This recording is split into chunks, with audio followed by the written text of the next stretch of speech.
Again, let's pray. Sige, Panginoon, muli ko maraming salamat, O Diyos. Purihin ka, pagpalain mo, Panginoon, ang iyong salita, at hayaan mo ikaw ang maitaas na patuloy sa gawain ito. O Diyos, purihin ka, yan po yung dalangin namin sa pangalan ni Jesus. Amen. Amen. Okay. Ang title ng message ay Caleb. Pero ano to maraming titulo pero kayo na ang mag-title. Caleb, ang galing mo. No? Caleb story. Pero ako, ang title kong ginawa, sarili, yung Caleb, ang galing mo. No? Si Caleb, saka si Joshua, magbarkada ito nung kapanahunan nila Naituro ko na si Joshua sa inyo nung nakaraan, di ba? Okay? Kaya, maghanap kayo ng tao na kapareho niyong mangarap. Maghanap kayo. Para maging magkapareho kayo. Di ba? Kung sino yung gusto mo, yun ang gayahin mo. Dumikit kayo doon sa mga kapare-kapareho niyong tao. No? Or sumama ka sa tao na gusto mo dahil makikita mo yung sarili mo sa kanya later. Di ba?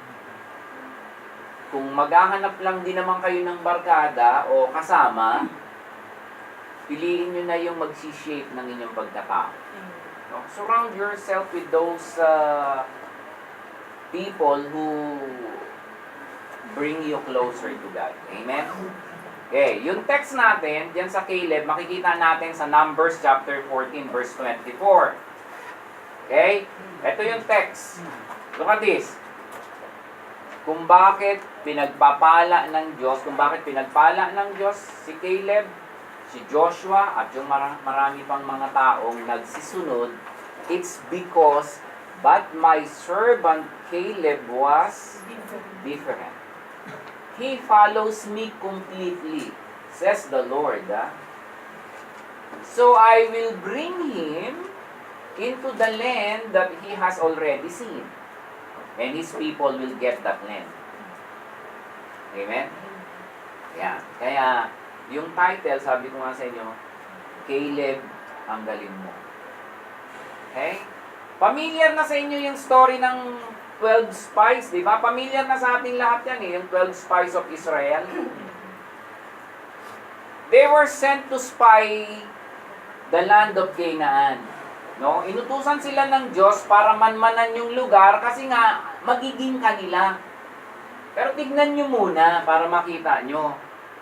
Nagtigil sila doon, nagtago, at habang minamanmanan, iningatan din nila yung kanilang mga sarili at pagkatao. Siyempre, kailangan ingatan mo yung sarili mo. No? Sa loob ng 40 days. Minangutos sa kanila manmanan niya in 40 days. At after 40 days, pagbalik nila sa Israel, meron silang mga daladalang magagandang balita at pangit na balita. I'm telling you, Israel is a land flowing with milk and honey.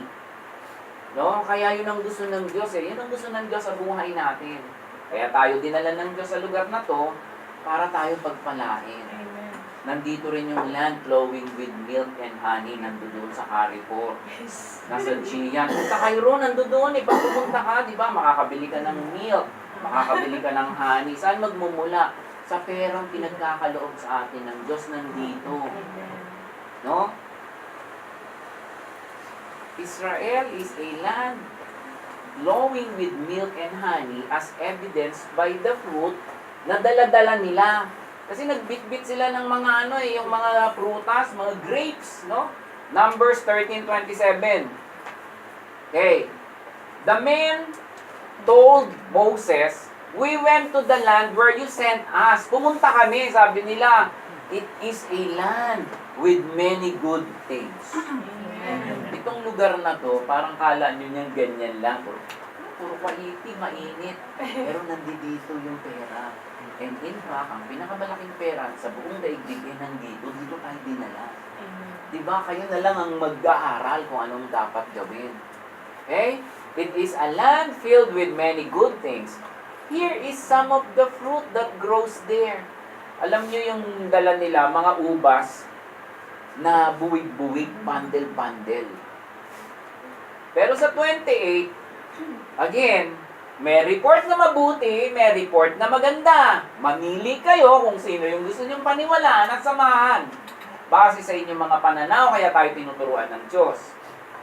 But, the people living there are very powerful. Negative yan. The cities are very large and strongly defended. Sa isip nila, paano natin makukuha to? Paano mangyayari yun? Itong mga taong to, mga, di ba, minsan, pagkararating mo lang, nagkakaroon ka ng culture shock doon sa mga taong, laro, ganyan, di ba? We even saw some Anakites there. Malalaki itong mga taong to, malalakas ang boses, may kapangyarihan, no? Sabi niya ganyan, but this is a land occupied by strong people and giants. Dalawang balita ang meron. Sila Joshua, saka si Caleb, ang balita nila maganda. Pero yung 10 spies, medyo negative. Kahit na mga believers, yung mga kasama nyo, minsan may mga negativism yung mga yan. No? Sa atin, ang mga giants natin, may mga giants din. Alam niyo yung mga giants? Ano? Oo nga. Yung mga giants natin, yung mga malalaking problema. Mga problema yan, nakakaharapin no? Mga paghihirap, mga malalaking trials at malalaking problema, bago natin makamtan yung pagpapala, kailan malampasan natin. No? Bago natin makamtan yung maraming pagpapala at malaking pagpapala. And one of the spies is Joshua. Diba? Alam natin, one of the spies is Joshua. Tropa niya sino? Si Caleb ang tropa niya. Pero tapos na tayo, napag-usapan natin si Joshua nung nakaraan, ang pag-uusapan natin ngayon yung tropa niyang si Caleb. And Caleb tried to reassure the people. Kasi merong 10 spy, negative ang sinasabi. Pero siya, nire-reassure niya sa 27, balik mo nga uli, sister. It is a land filled with many good things. Yun ang sabi niya. Maraming magagandang bagay rito. Magandang tirahan. Diba? Nire-rest assured niya yung mga tao. Numbers 13:30. Caleb told the people near Moses to be quiet kasi marami na agad nagre-reklamo.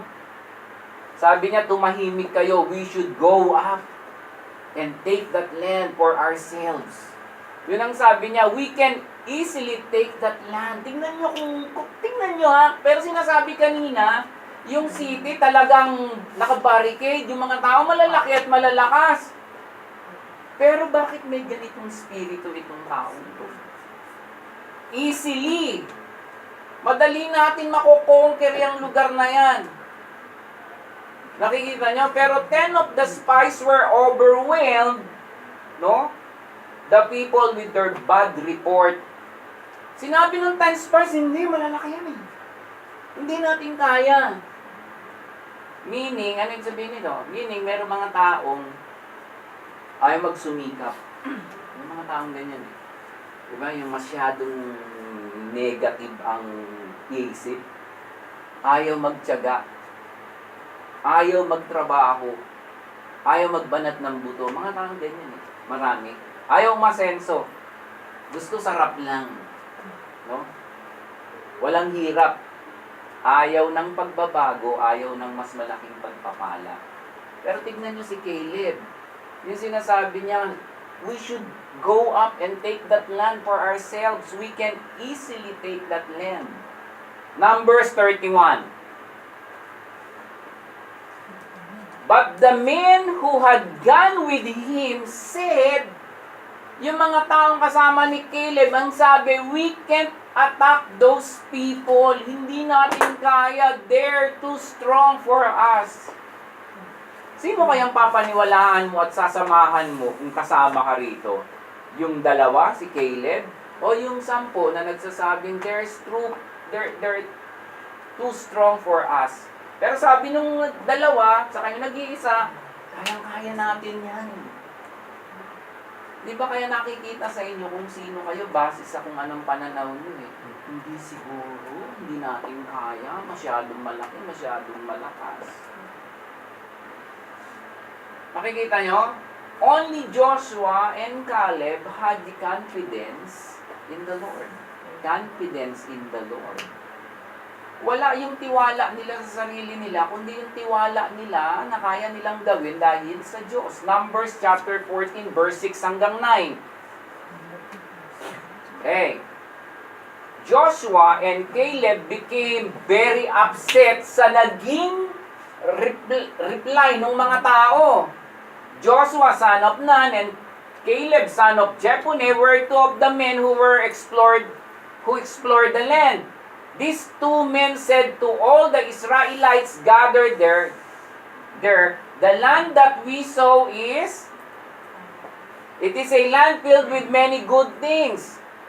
If the Lord is pleased with us, nakikita nyo ha, kapag ang Diyos natuwa sa inyo, He will lead us into that land. Ipagkakaloob niya sa iyong lupang pangarap mo doon sa libis. And He will give that land to us. So don't turn against the Lord. Sinasabi niya to sa mga tao ha. Don't turn against the Lord. Don't be afraid of the people in that land. Huwag kayong matakot. Kaya natin yun. We can defeat them. They have no protection. Pero sabi, protected daw, malalakas, di ba? Pero yung isip nila, paano nila naiisip yung ganito? They have no protection, nothing to keep them safe. Bakit? Because, but we have the Lord with us. Yun yung pinagmamalaki nila. Nakikita nyo? And then, ayan na, okay. Pagkilala mo, no?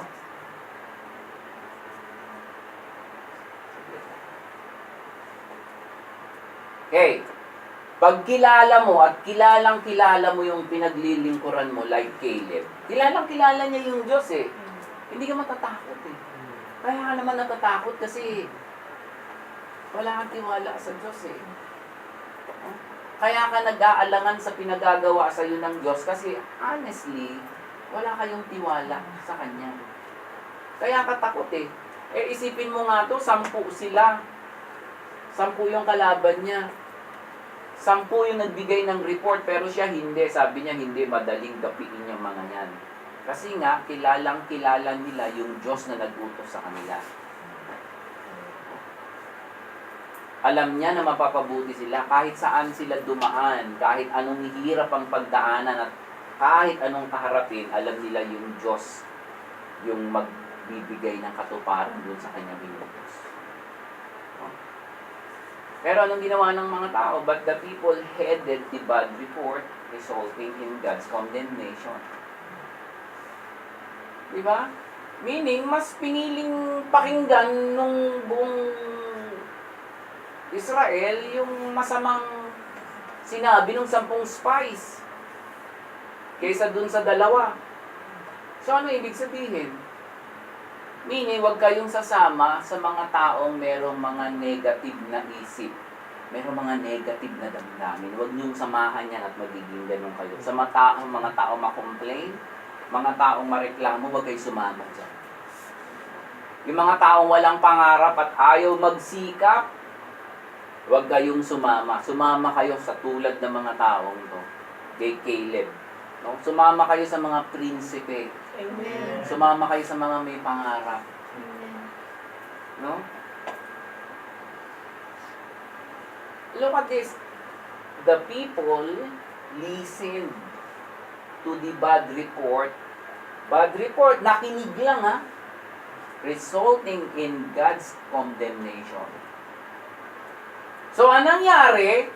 Imbis na 40 months lang, ay 40 days lang, na ma-conquer yung lugar, they spend 40 years wandering in the wilderness.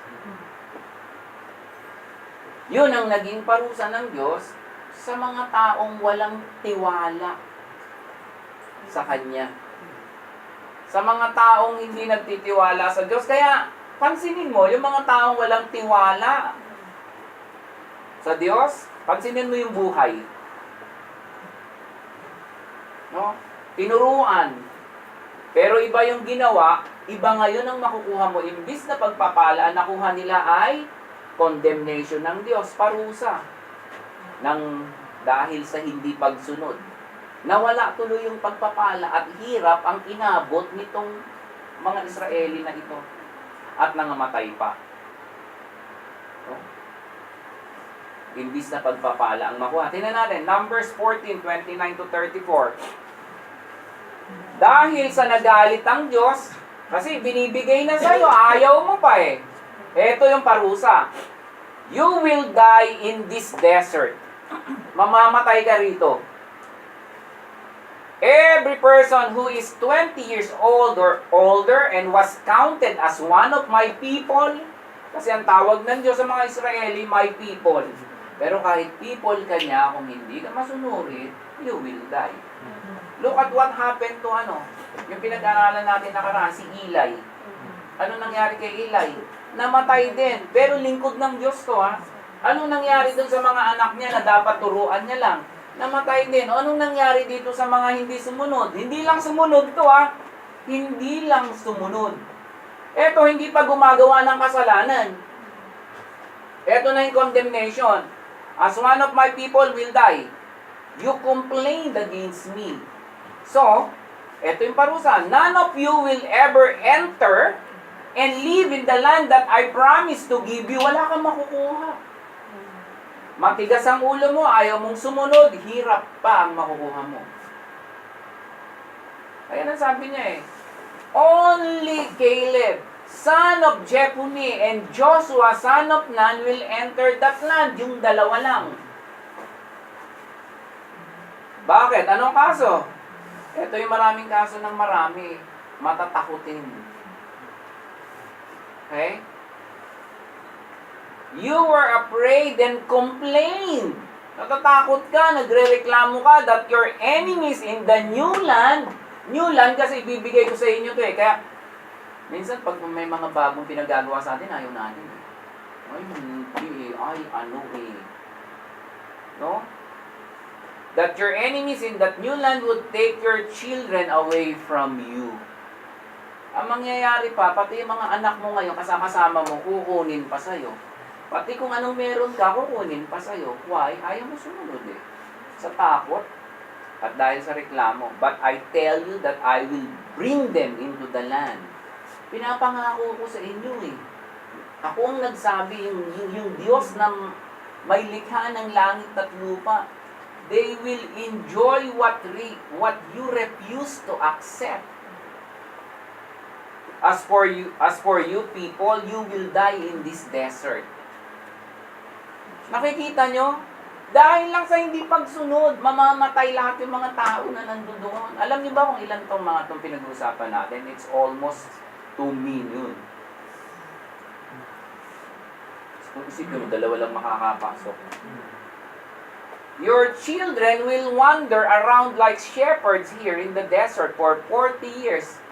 Isang araw na hindi pagsunod, isang taon ang katumbas na paghihirap. 40 years times 10, 40 days times 10, 40 years. They will suffer because you were not faithful to me. Nakikita nyo? And they must suffer until all of you lie dead in the desert. Pinanghihinayangan ka ba ng Diyos? Hindi. Lalo kung hindi kayo masunurin. Mamaya tignan natin. Baka may kalahating pagsunod.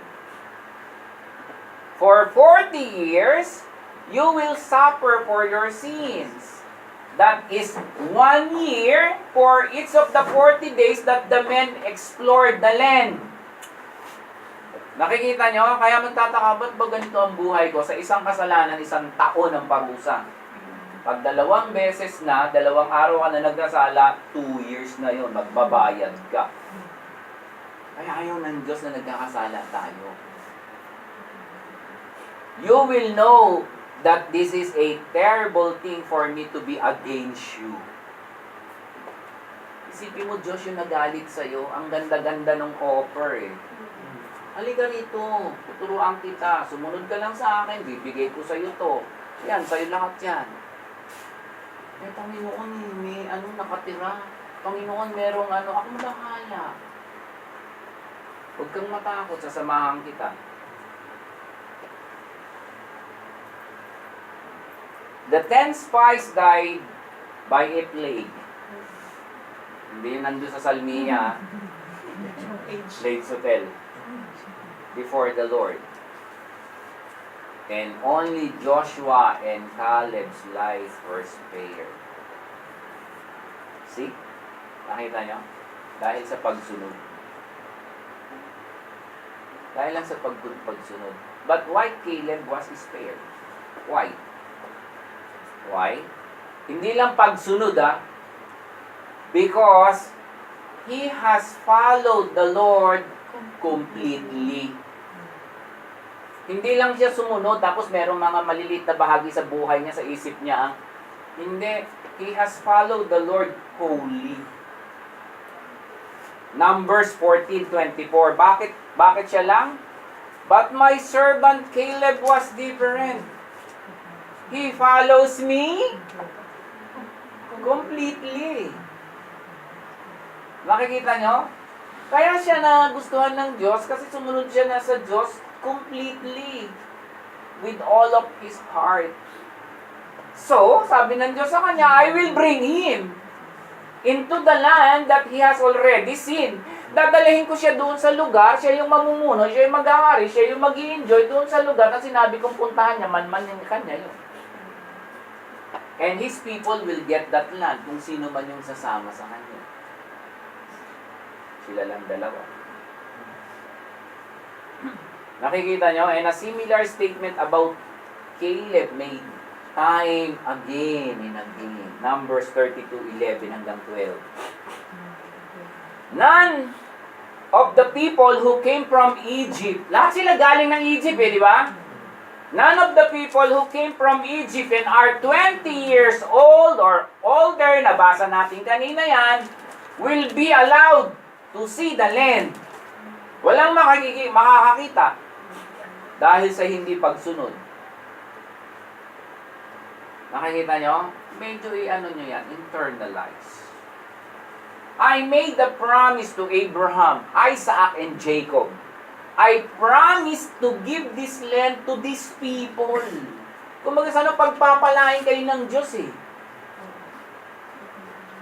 Alam niyo ba, ang binibigay lupa tayong hinihingi natin ginto lang Ang hinihingi natin minsan lang di ba yung, kung ano lang hinihingi natin.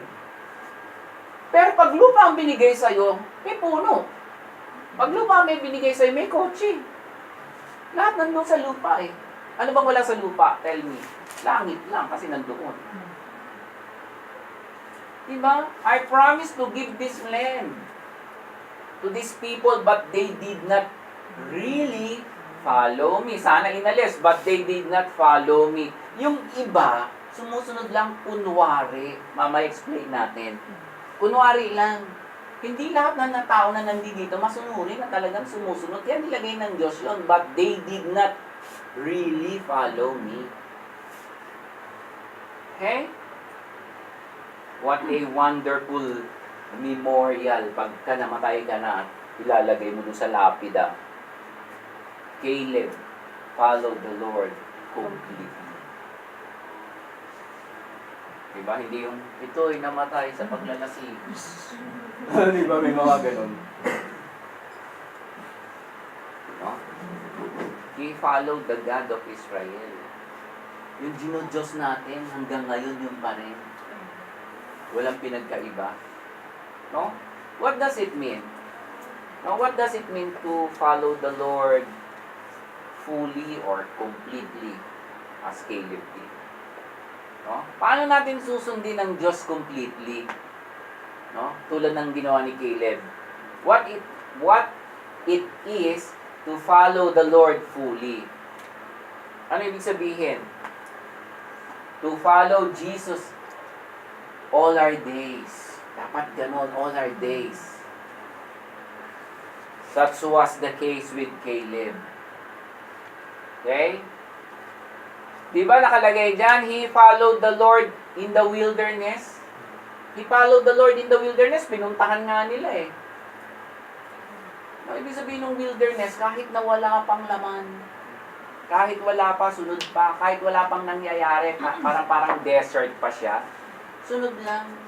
Kumbaga sana parang hindi pa natutupad yung mga pangarap mo, sige lang. Sige, sige nang sige. Sige nang sige lang.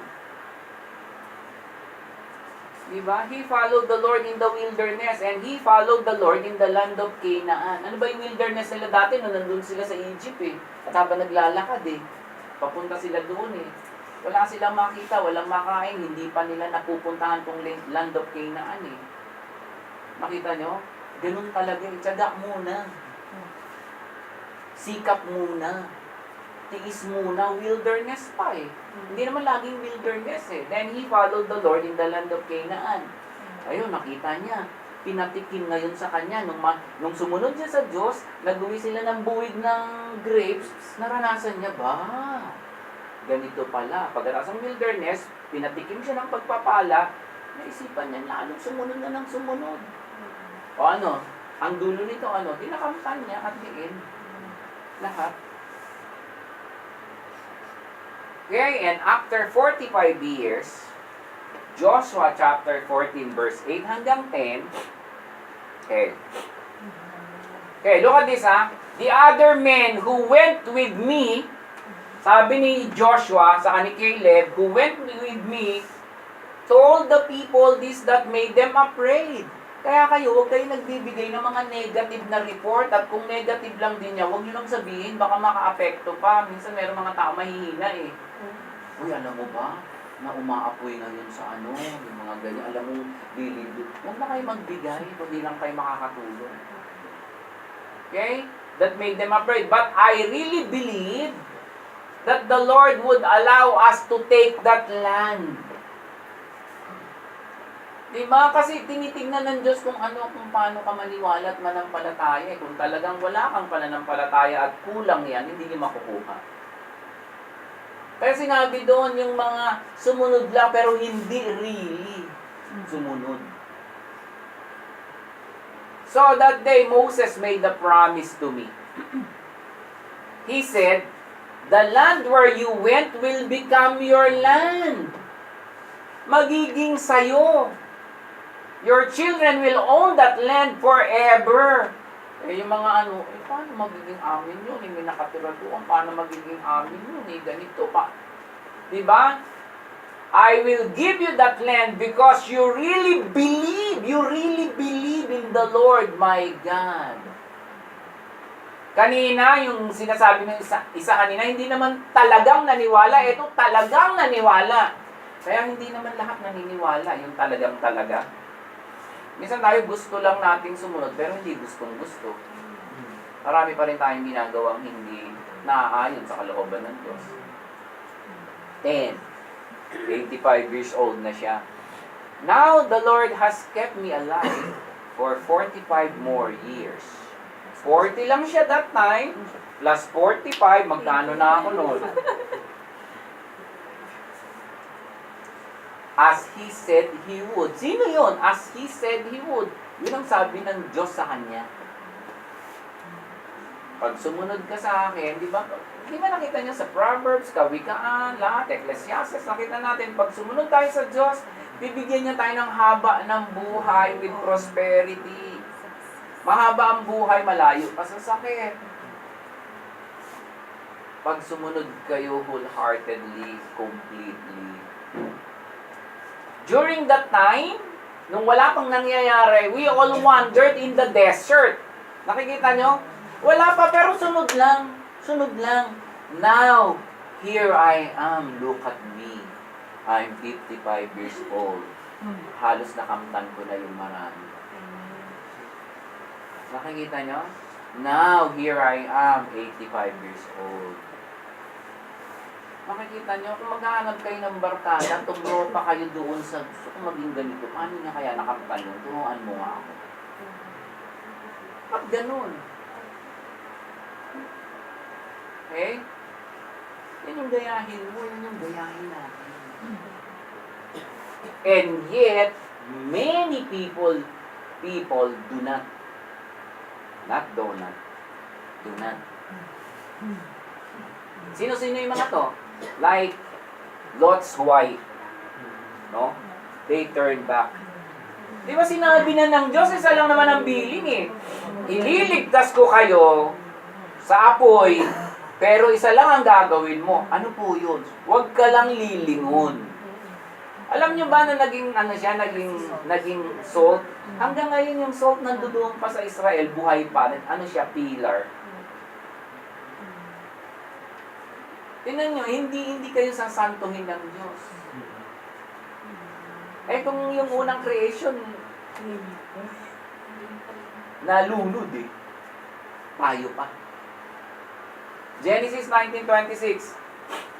Lot's wife was following behind him. Ito, tumatakbo. Diretso, di ba sinabi sa kanila nung anghel, wag nang lilingon, dire-diretso lang. Si Lot, dire-diretso, pero yung asawa niya behind him, and look back at the city. Ano kaya nangyayari? Baka si Kumare, di ba? Si Kumare, yung mga amiga niya. Minsan ganun eh, kaya ka lilingon. When she did, she became a block of salt. Eto, hindi to kwento. Totoo yan. I-research nyo. So, ibig sabihin, huwag nyo nang gayahin. Huwag ka nang babalik pa o lilingon pa sa dati mong masamang buhay. Yan ang ibig sabihin yan. And many, maraming tao ganyan eh. Diba? Nakalaya ka na eh. Nakaligtas ka na eh. Huwag mo nang balikan pa. Ang gumagawa lang nun, aso lang sa baboy. No? What of us who follow Jesus today? No? Shall we follow Him in our youth?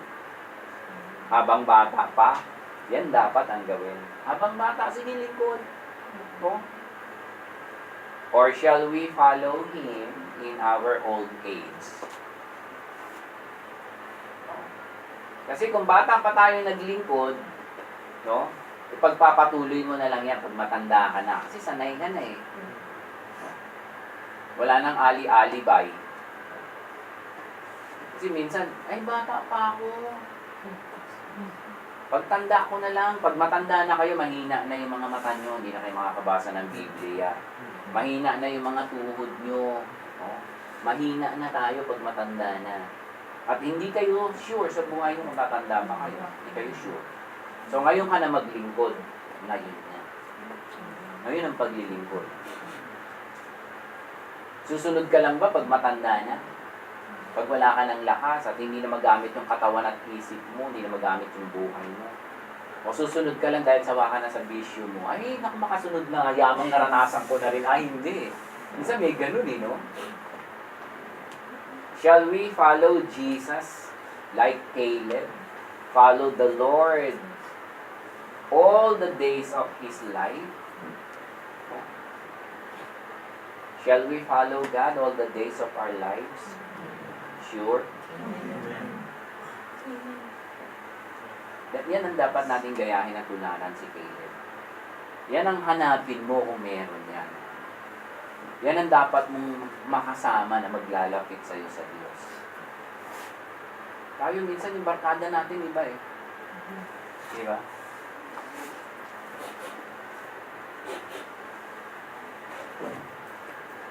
Minsan, anyways, but Caleb followed the Lord fully and completely. No? That is with his full heart. No? Look at this ha. Walang namilit sa kanya ha. Inutusan lang siya ng Diyos eh. Punta kayo doon. 12 kayo, punta kayo. Tapos balik kayo ha. Tignan ko kung ano yung meron ha. Ngayon, yung 10, sabi diba, maraming tao, malalaki, may mga ganito. At yung 2 naman, positive. Ay, naku Panginoon, ang ganda. Ito katunayan, may dala kaming ano. Diba? Si Caleb ang may gusto. No? Hindi siya napilit o napilitang sumunod sa Diyos? Si Caleb ang mismong may gusto na sumunod siya sa Diyos. No? And he is a perfect role model for what Jesus called the greatest commandments. Tingnan natin, sister. Matthew 22. He said, Teacher, which command in the law is the most important? Tayo, kung hindi natin nabasa to, anong pinakamahalagang utos ng Diyos? Jesus answered, Love the Lord your God with all your heart, all your soul, and all your mind. This is the first and the most important command. Okay? This is the most important command. Pero, nakakalungkot, many people try to serve the Lord with divided hearts. Love the Lord your God with all your heart. Pero maraming tao, they try to serve the Lord with divided hearts. Isa lang ang puso, pero hinati pa. Ano ibig sabihin? Like Solomon. Si Solomon who was influenced by his foreign wives. Ano sabi sa kanya ng Diyos? Hindi ka pwedeng mag-asawa ng mga taga-ibang lugar. Kung maghahanap ka ng asawa, nandito lang sa ating bayan. No? Si Solomon naglilingkod sa templo. Pero paglabas, kasama niya yung iba-ibang klaseng babae na may iba-ibang Diyos. Nagalit sa kanya yung Diyos. Ipinagbabawal ng Diyos na makasama niya yung mga yun eh. Ipinagbabawal ng Diyos din, pati yung gawa. Ang nangyari, na-involve siya sa pagkarami-raming klaseng babae na hindi nila kapanalig. Pangalawa, pinagtayo niya pa ng mga Diyos-Diyosan at ginawa niya pa yung ginagawa ng kanyang mga asawa. Ginawa niya yung mga bagay na hindi kalugod-lugod sa Diyos.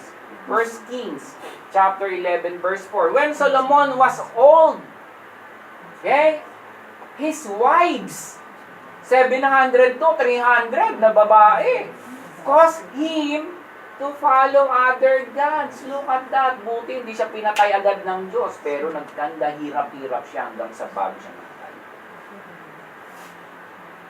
So, Solomon, he did not follow the Lord completely as his father David did. Kahit sino ka pa, kahit hari ka, kahit pinili ka ng Diyos, pagka pinili mong hindi rin sumunod at sumunod ka ng kalahati, mapaparusahan ka rin. Ano nangyari? Napahamak. Naglilingkod pero kalahati lang, 50-50. I'm telling you. Kung naglilingkod na kayo rito sa church, maglingkod na kayo dahil kung kalahati yan, I'm waiting. Mapahama kayo. Hindi na ako magtataka. Yan ang sabi ng Diyos eh. He did not follow the Lord completely. So, ibig sabihin, pag hindi complete, kahit 99 yan, hindi yan kompleto. Kaya pag may nangyaring masama sa inyo, ay, bakit gano'n? Eh, basahin mo kasi hindi ka naglilingkod with all your heart.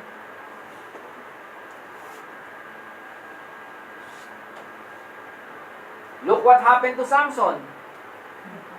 Si Samson, pinili rin ng Diyos. Pero ano rin ginawa niya? Nagpunta doon sa mga kababaihan, pero hindi siya hinatak ng Diyos. Hindi gagawin ng Diyos yon. Nasa inyo ang pamimili at pagsunod.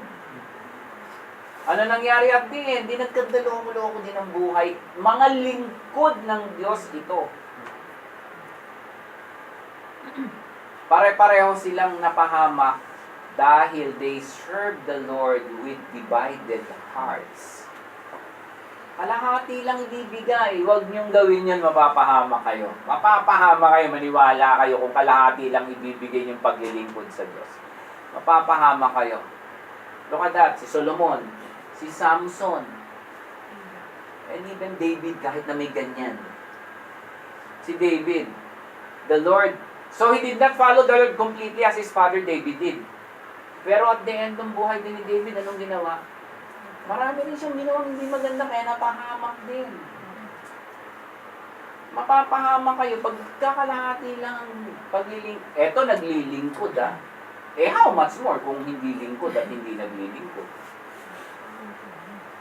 Like those In James' time, people are seeking to be friends with the world. James 4:4.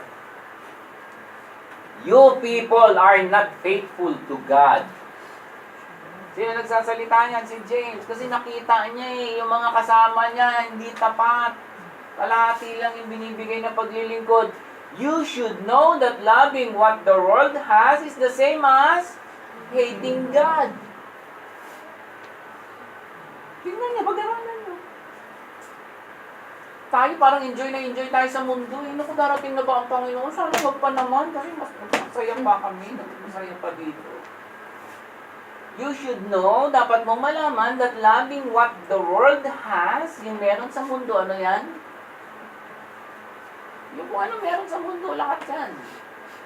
Is the same as hating God. So anyone who wants to be friend with this evil world becomes God's enemy.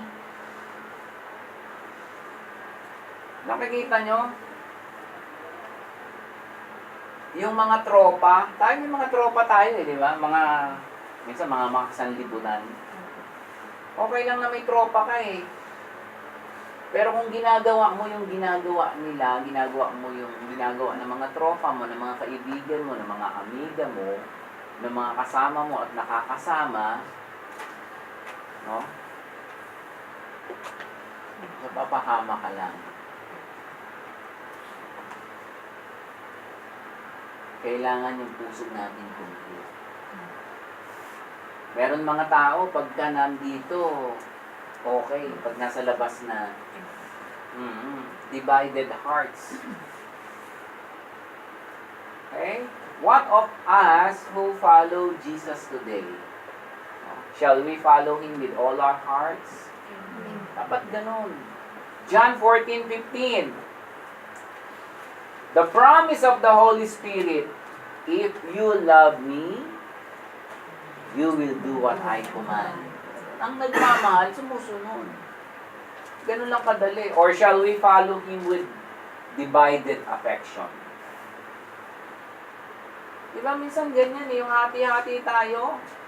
Shall we follow Jesus like Caleb followed the Lord with all our hearts? Susunod ka ba with all your hearts? Amen. Sure? Amen. Apat na lang sure? Amen. O dapat pag sinabi mong sure, iwanan mo ng lahat yung mga dapat mong iwanan. Pag hindi mapapahama kayo, maniwala ka. Hindi kayo sasantuhin at sisinuhin ng Diyos. Naglilingkod to pero ito hindi lang buo ang paglilingkod. Tanungin mo yung katabi mo. Tanungin mo siya, susunod ka ba kay Kristo? With all your heart? Tayo mo yung sagot.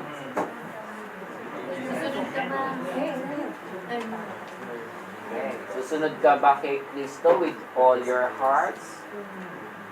To follow Jesus despite danger or despite the hazards? You know, Caleb followed the Lord despite the dangers.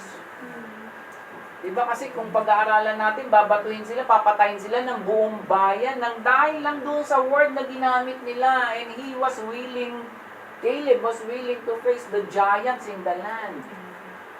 He was willing to face the wraths of his brethren. Numbers 14:10. Okay, look at this. Dahil sinabi niya, maganda roon, kayang-kaya natin. Yun lang naman ang sinabi niya.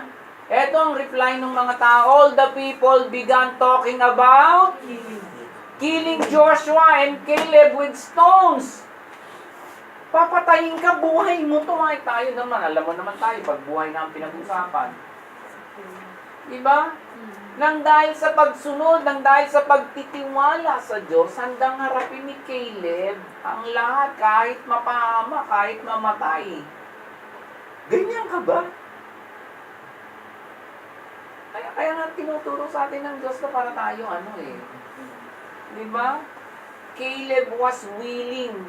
He was willing to take a mountains from the giant in his old age. in his old age. Matanda na siya, pero talagang ano pa rin. Nakikita nyo, Joshua chapter 14, verse 10 hanggang 12. Now the Lord has kept me alive for 45 more years, as He said He would. During the time we all wandered in the desert, now here I am, 85 years old. I am still as strong. Look at that. I am still as strong today as I was the day Moses sent me out. Tingnan nyo, pati yung strength niya, hindi na lang ng Diyos na mawala. Pero katunayan, ang strength ng isang tao, nagsusubside siya pag 35 years old na kayo. Kaya pag 35 years old na kayo, pawala na yan. Pero dahil he served the Lord completely, I am still as strong today as I was the day Moses sent me. So, ibig sabihin, nung 45 siya, saka nung 85 siya, walang pinagbago. I am as ready to fight as I was then. Look at that. Nakikita nyo? Kung ganyan ang mga kalalakihan, eh ba? Diba? May next verse ba yan, sister? Wala. Ay, meron. Ay, wala. Okay. Kahit matanda na. Eh tayo, minsan wala pang 40. Saka na lang bro, masasok na yung biwang ko. Hindi na ako makakasya. Di ba minsan ganon? Eto, kumbaga sa ano, ready pa rin. Kumbaga sa Panginoon, may uutos ka pa ba? 85 na to, ha? Nakikita nyo yung mga ganitong uri ng tao, kaya pinagpapala ng Diyos. Wala sa kanya yung mga reklamo, yung ano na eh, uhubog. Kunyari, yung bita mo, ano na brad, gagawin ba lang? Ang samang pakiramdam. Eto, 85, still as strong. When he was sent out ni Moses noon. Matanda na kung pag-aaralan, hindi na kaya eh. Pero Caleb is willing. Gustong magpagamit, gustong sumunod sa Diyos. Kaya tayo, lalakas pa natin eh. Pag Friday wala, pag Sunday wala, pag Huwebes wala, pag Sabado wala. Ngayon, we expect blessing from God.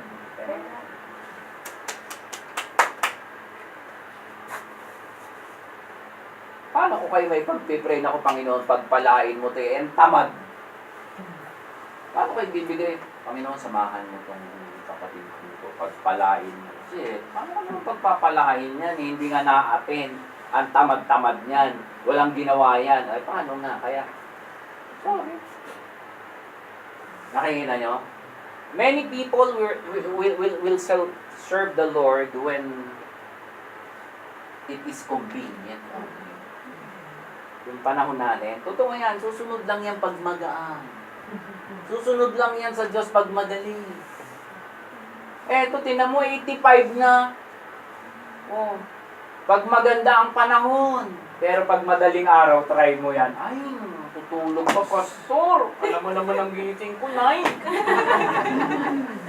Diba? Ayaw niyan. Pag malayo, meron tayong prayer meeting. Susunod, gawin natin prayer meeting sa Jara. Ayaw niyan. Pag mahirap, ayaw niyan. Many people will serve the Lord only when it is convenient. Pag walang karat, hindi makakasakay sa karyan, hindi yan sasama. Magbas ka na lang, kapatid. Pastor, ang daming banggali doon eh. Alam mo, di ba? Hindi sasama dahil madaling araw, dahil mainit sa bus, dahil gabi, dahil. Hindi yan sasama. Kaya nga kayo, ang dali lang yung malaman. Lahat kayo pinagmamasdan ng Diyos. Lahat kayo tinitignan ko din. Oo. And many people will serve the Lord only when it is popular. Kita nyo, eto, di ba, yung popular yung 10, yun ang sinamahan ng marami. 2 lang hindi popular eh. Di ba, nakita nyo, like the crowds who follow Jesus. Pag marami at ginagawa ng marami, sasama yan. Pag marami at ginagawa ng marami, kasi masaya at nakakalibang, sasama yan. Kasi masaya at nakakalibang, di ba? Kaya hindi lahat ng nandito talaga nag-church. Yung iba naglilibang lang, walang magawa sa bahay yan eh, bored yan eh. Sama nga ako doon, pakinggan ko yung madaldal na pastor. Di ba? Kasama ako, join ako dyan. No, church na lang ako. Di ba? Gay, alam natin yan. Di ba? And many people will serve the Lord only when it is safe. Like Peter before confronted by the maiden, di ba? Kinumpront si Peter ng baba, "Hoy, hindi ba kasama ka ng Panginoon doon sa ano? Hoy, di ba isa ka doon sa ano? Di ba kasama ka nung hinuling si Kristo?" Ay, hindi. Pag medyo in danger ang work, kaya nga sabi ko sa inyo, maraming tao maglilingkod lang sa Diyos pag alam niyang safe. Pag medyo in danger na yung trabaho niya, ayaw niyan. Hindi yan sasama sa church. Pag involved ang family, ayaw niyan. Pag involved ang sarili, ayaw niyan. Pag may persecution, ayaw din yan. Ayaw, hindi yan sasama. Kasi delikado, baka magkahulihan eh. Hindi yan sasama. Baka madamay daw pati yung work niya, baka makulong kami, baka pugutan kami ng ulo. Pag hindi kayang isipin ang isip nila, ayaw, hindi pwede kasi baka mapahamak. Not Joshua, not Caleb. Ngayon, makikita mo kung saan ka nakapwesto roon. Kung sino ka. Kaya talagang yung pinagpapala ng Diyos, yung walang pake dun sa buhay niya. Wala siyang pake kung anong meron at anong mangyari sa kanya. Basta alam niya yung Diyos na nagutos sa kanya, sasamahan siya. Tapos. What of us who follow Jesus today? And ikaw, sister. Kayo mga sisters. Brothers, shall we follow Him only when it is convenient? Ano? Sunod lang ba tayo kay Kristo? Sige lang, kasi convenient eh. Paano kung hindi? Oh. Kaya malalaman nyo kung sino kayo sa Kanya. Sa Kanya kayo makipag-ano. Kayong dalawa ang merong usapan natin. Or shall we follow Him despite ridicules, despite persecution, despite dangers? Susunod ka ba pag sinabi na, "Oy, bawal na mag-church." "Ay, pastor, sinabi ng bawal, pipilitin pa ba natin?" Sa Saudi, bawal ang church. Tama? Pero bakit ang daming churches na nakatago? Kasi gusto niya, willing kahit na mapahamak. Ang daming napauwi sa Saudi. Ang daming pinakulong eh. O, sana yung mga pinakulong at nakulong at pinauwi, dito sa ibang mga lugar pa rin, nagpapatuloy pa rin sa paglilikod. Why? Gusto niya eh. Wala siyang pake. Kita mo naman, mga pinagpala ng Diyos. Tanungin mo yung katabi mo. Hintayin mo yung sagot. Ha? Susunod ka ba sa Diyos? Susunod ka sa Diyos. Kahit na mga anibang buhay mo? Kahit na mga anibang buhay mo? Hintayin mo yung sagot niya. Bahala kayong dalawang kausap. Ano? Medyo alanganin yung sagot. Nakikita nyo? Doon kayo. Yun ang tinitignan sa inyo ng Diyos eh. Pag pinagbawal na rito yung church, ano kayang gagawin natin? Pag pinagbawal yung church, alam niya mangyayari, talagang liliit ang bilang nito. Liliit. Pero doon mo naman malalaman kung sino talaga yung mga kasama mo. Pero pag kumbiniyente, masaya, ako marami yan. Ang dali. Dala ka ng pagkain, dalhin mo doon sa dagat, kasama yan. Hindi pwede. Kumbiniyente. Sakay mo sa kotse yan. Siyempre sasama yan. Silipin mo, nakakotse na siya. Pagdating doon kakain. Okay? Certainly, the commitment of Caleb to God is really commendable. Di ba talaga yun ang mga commendable? Yun yung mga talagang mahanga ka eh. Napahanga ni Caleb eh. Ang Diyos sa kanyang pagsunod. Pahanga niya. No? Pero paano? Anong ginawa niya? How was he able to be so committed? Paano nangyari yon? Paano siya naging committed? Di ba tayo di ba? O sige, magkukumit ako. Bakit? Di ba? Eto, buhay ang nakataya eh. Buhay ha? Paano niya nagawa yun? How was he able to be so committed to God? Paano yun?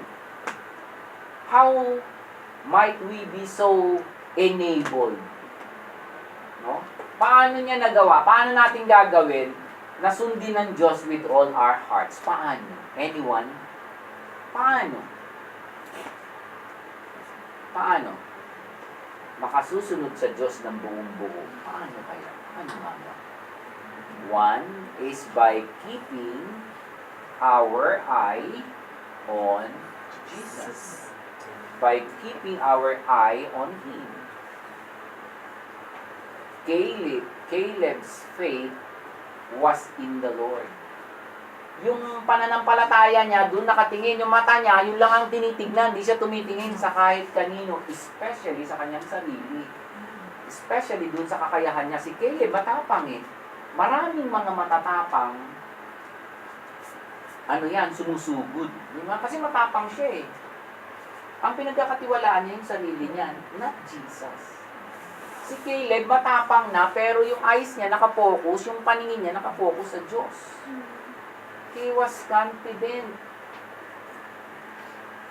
No, yung tiwala niya nasa Diyos, kaya siya matapang. He is confident that he can take that land. Because of God. Tayo minsan, dahil matapang tayo, dahil may talent tayo, dahil meron tayong strength, akala natin, yun ang dahilan para ma-accomplish natin yung mga bagay, yung mga gusto natin, mali. Minsan yan pa nga yung dahilan kung bakit ka sumabit eh, yung mga skills na yan, yung mga talent na yan, yung pa naging dahilan. Diba? Si Caleb, meron talent, pero hindi niya ginamit, ang pinagkatiwalaan niya pa rin yung Diyos. Kaya yung tapang niya, lalong dinagdagan ng Diyos eh. He is confident that he can take the land because of God. Because of God. Magagawa niya ang lahat ng bagay dahil sa Diyos. Hindi dahil sa sarili niya. Because he knew that the Lord will be with him. Di ba minsan kung anong ginagawa natin? Kaya ko yan. Oo, kaya mo yan kasi marunong ka naman eh. O, kaya mo yan kasi marunong ka naman, kaya papasa ka. O, the next, anong result ng RN? Bagsak siya. Nagpakamatay. Nagparil sa sarili. O, ano. Makikita nyo? Maraming marunong bagsak eh. Maraming mga, kala mo, pag in-interview, sila na yung pagkagaling eh. Yung mga parang walang alam, pero ang tiwala sa Diyos, nakapasa ka ha? Ay, oo. Anong ginawa mo? Eh, hindi ko po alam, basta po nakapasa lang eh. O, bakit? Hindi niya alam yung Diyos nasa kanya eh. Nakikita nyo? Hindi na marunong. Kung meron man tayong talent, nasa likod. Yung Diyos muna, tapos yung talent natin ang gagamitin ng Diyos para ma-accomplish kung ano yung dapat i-accomplish. Diba? He knew the Lord would be with him. Naroon yung tiwala ni Caleb, naroon yung kalakasan niya, dahil alam niya yung Diyos, hindi siya iiwan. Hindi siya iiwan sa labanan. Nasasamahan siya hanggang wakas kasi Diyos ang nagutos, so He will see him through. Nakikita niyo, Caleb's eye was on the Lord. Kaya kung meron kayong mga gagawin, sabi ko nga sa inyo, unahin niyo si Kristo, si Kristo, si Kristo, si Kristo, si Kristo. Mapapahiya lang kayo pag hindi ganoon ang ginawa niyo. So we need to keep our eyes on Jesus. Tandaan niyo yan. To Jesus only. To Jesus alone. Amen. Para kayo makatayo, para kayo makatagal at magawa niyo yung lahat ng pinagagawa niya sa inyo. Dahil kung hindi, mabe-burnout kayo, mapapagod kayo hanggang suko na. Why? Wala yung kalakasan ng Diyos. Amen.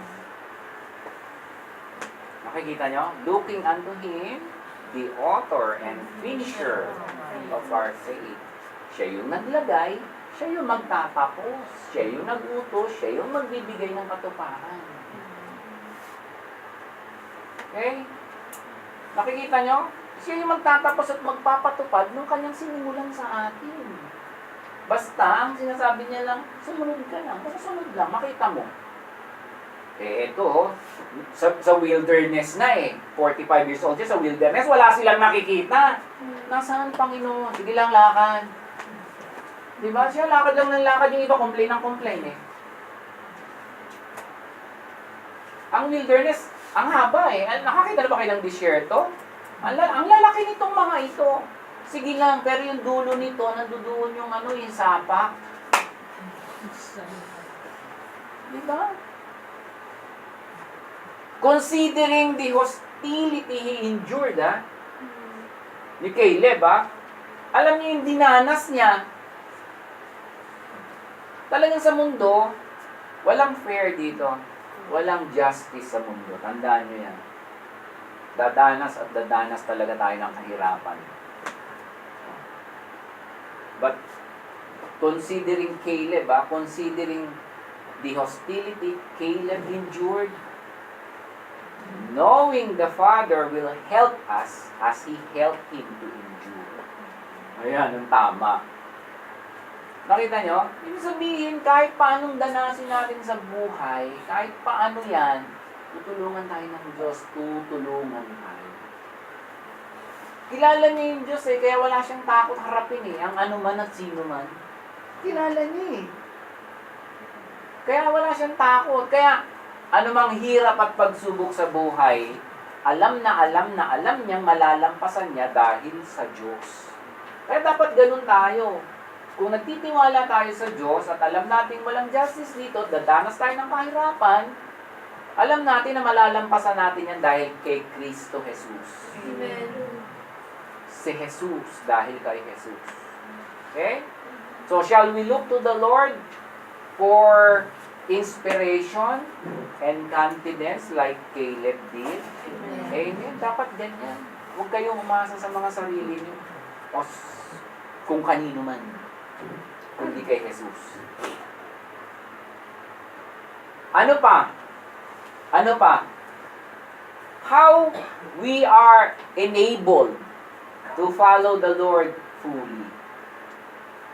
Ano nabasa natin kanina sa Kanya? By having a different spirit.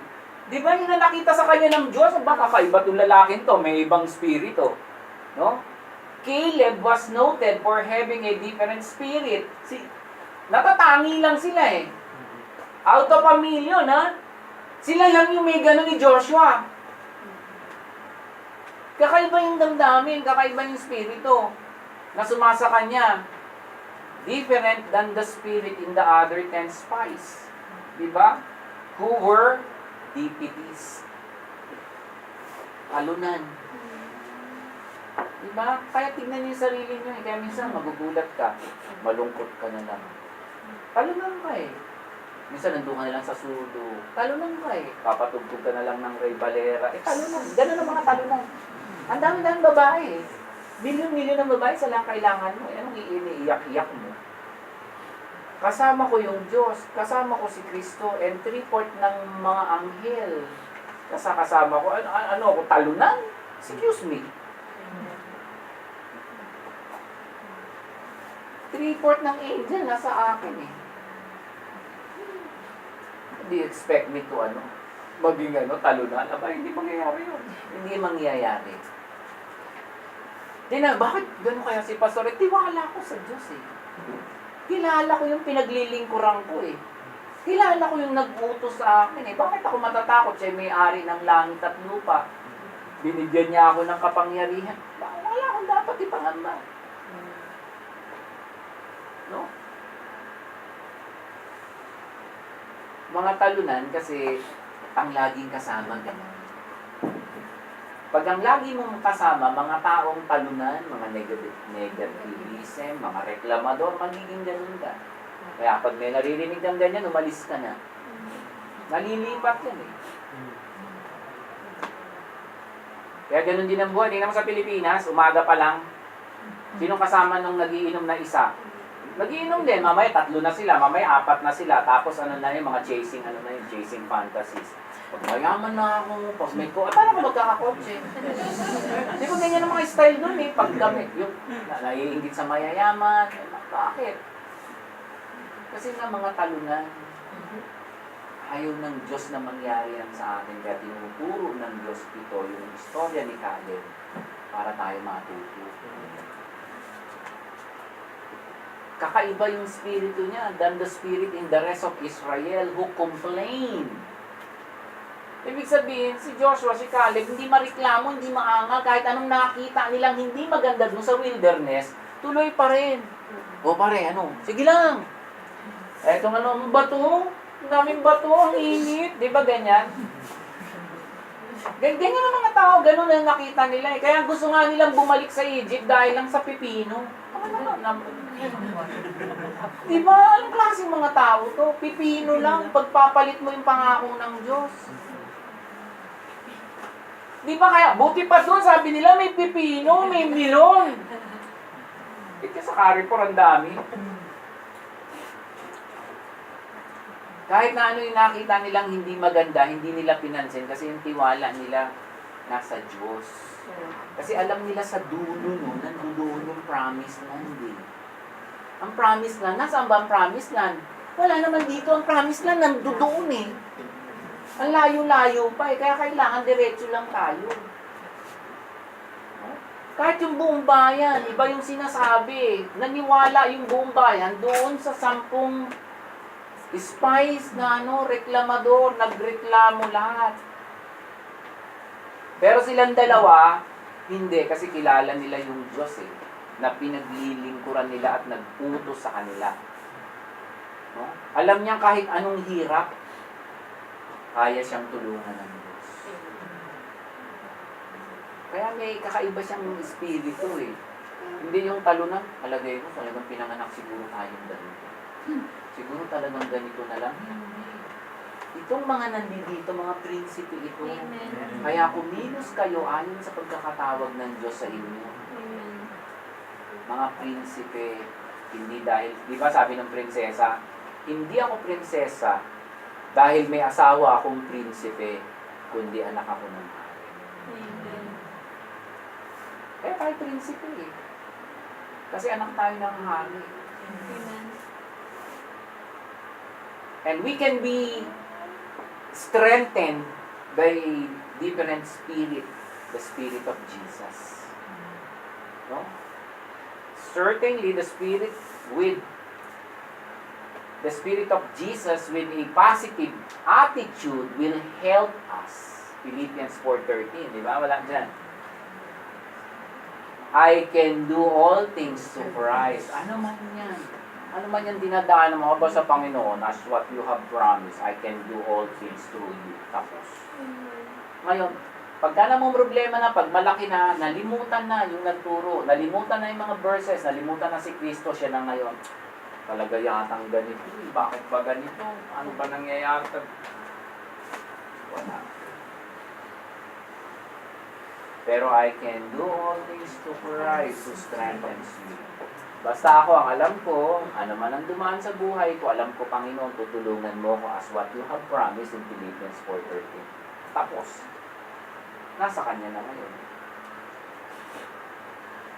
Nakikita nyo, shall we have a can-do attitude? Amen. Knowing we are clothed in the strength of God's might? Dapat ganun. Huwag tayong mga talunan ba, yung mga style. Alam niyo yung talunan eh. Yung, alam niyo yan, mapapansin niyo minsan, yung bang bigla ka nalang malulungkot. Walang ganun talaga ganyan dapat. Walang dapat ganun. Finally, nakasalamat naman. Pastor, hindi inabot ng 2 oras. Finally, this is a motivation to follow the Lord completely para sa atin. Motivation. It leads us to a useful life. It leads to a useful life. Kapag sumunod tayo sa Panginoon with all our hearts, it leads to a useful life. Yung buhay natin, mapapakinabangan, may gamit. consider how God was able to use Caleb as a leader in Israel. Di ba leader siya eh? As a servant of God, bodyguard din siya ni Joshua. As an example of faith and courage. Di ba yung pananampalataya nito? Galing ah. Ayos to ah. Yung tapang niya, nasa lugar. Tayo minsan tira ng yung tapang natin, wala na tayong iniurungan. Minsan para na tayo mga walang pinag-aralan, di ba nakalagay sa Facebook? Hindi ka na matapang. Para ka walang pinag-aralan na kasi sugod ka ng sugod. Nakikita nyo? And as an inspiration of service. Diba, ang ganda yung paglilingkod niya. Even in old age. Ibig sabihin, kahit matanda, pwede pa. Kumbaga sa retire na ako, 60 na, bakit? Ito nga, 85 oh. Nagtatanong pa, meron pa ba Panginoon? Hindi ba? Tayo minsan, bata-bata pa, wala namang ginagawa. Dapat magamit ang buhay niya sa paglilingkod eh. Ang daming gagawin dito. Hindi pagkatas ang gawain, bye, see you sister, bye, see you brother. Gamitin mo kahit sa maliit mo ng bagay, maglinis ka ng banyo. Magtimpla ka ng tsaa. Dito ka, ang daming instrumento hindi nagagamit. Kulang na ang mga nganta. Siya, naghahanap pa, Panginoon, may paggagawa ka pa ba? 85 na to. How useful we will be if we follow Jesus completely. Maniwala ka niya. And we can be example in youth. Kaya lang, wala pang... But anyway, yung isang research na nangyari nung nakailan lang, ang buhay daw ng tao is 150. So, kung wala ka pang 75, wala ka pang youth. Sa bagay pa rin sa ito. We can be an example to youth. Mga youth pa kayo. And we can be useful to our Master. We can be useful to Jesus. No? Ang ganda pag nagagamit ang buhay nyo. No? Don't you want to be useful to God? Siyempre, gusto natin magpagamit eh. Kasi it leads to a fulfilled life. Pag nagagamit ka na, nakikita mo, ay, ganun pala ang buhay ko, ang ganda. Nagiging ka ngayon, hindi ka na yung basta-basta mapaghanap ng kung ano-ano, kasi fulfilled eh. Alam mo na yung gumagamit sa'yo, yung Diyos na nasa langit, ginagamit yung buhay mo ngayon. No? And only Caleb and Joshua were blessed to enter Canaan. They received the land around Hebron as an inheritance. Joshua 21:12. So, give me the hill country that the Lord promised me that day long ago. At the time you heard that the strong Anakites, binanggit pa yung strong Anakites lived there, and the cities were very big and well protected, pero ang ginawa ng Diyos, binigay sa kanila. Binigay sa kanila. Walang mahirap sa Diyos. Walang imposible sa Diyos. May pangako ang Diyos sa atin eh. May pamanang naghihintay sa atin sa matyagang susunod sa Diyos. Pero pag hindi kayo sumunod, and His land had rest from war. Joshua 14:15. In the past, yung Hebron was called Kiryat Arba. Arba was the greatest man among the people of Anak. So the land had peace. Wala nang gulo. Ano ibig sabihin? Pag nagpagamit tayo sa Diyos, naging useful yung buhay natin, na fulfill dito, titigil yung gulo at problema sa buhay niyo. Maniwala ka. Lahat ng bagay na hindi maganda sa buhay niyo, wawakasan ng Diyos, magkakaroon ng katahimikan. Matatapos dahil Diyos ang gagawa nito, at tatahimik ka. Minsan kaya hindi matapos eh. Kasi yung pagsunod, kulang. Yung kalahati nandito pa sa mundo, yung kalahati nasa Diyos. Nakikita niyo, what kind of fulfilled life does Jesus offer to those who follow Him completely today? Ano yung ino-offer? Anong klaseng buhay ang ipinapangako ni Jesus sa'yo pag sumunod ka completely? Ano? Buhay na malayo sa alalahanin. Tayo minsan, ang dami kahit believer tayo, ang dami natin alalahanin. Ano kaya pag ano? Hindi kaya pag ganito? Ano kaya sa Pinas? Ano kaya pag... Diba, ang dami natin ganyan. Aminin yung marami. Pero pag sumunod tayo sa Diyos, yung pinapangako niya sa atin, malalayo tayong sa alalahanin, bibigyan niya tayo ng buhay na masaya na hindi kayang ipaliwanag. Kasi minsan pag tahimik at payapa ka, parang yun na yung maganda eh. Di ba? Buhay na hindi magkukulang sa lahat ng ating pangangailangan. Don't we want to have a fulfilled life? Nakikita nyo? Nawa, itong example ni Caleb, inspire you or inspire us to follow the Lord completely in our lives. No? Na we need to follow Jesus all the days of our lives. Dapat ganun. Sundin natin siya with all our lives. Kung may gawain natin, no? Lalo ngayon, ang dami nating mga activities, punta kayo. Matututo kayo. We need to follow Jesus with all our hearts. Huwag yung divided. Sa kanila. And we need to follow Jesus despite the danger. No?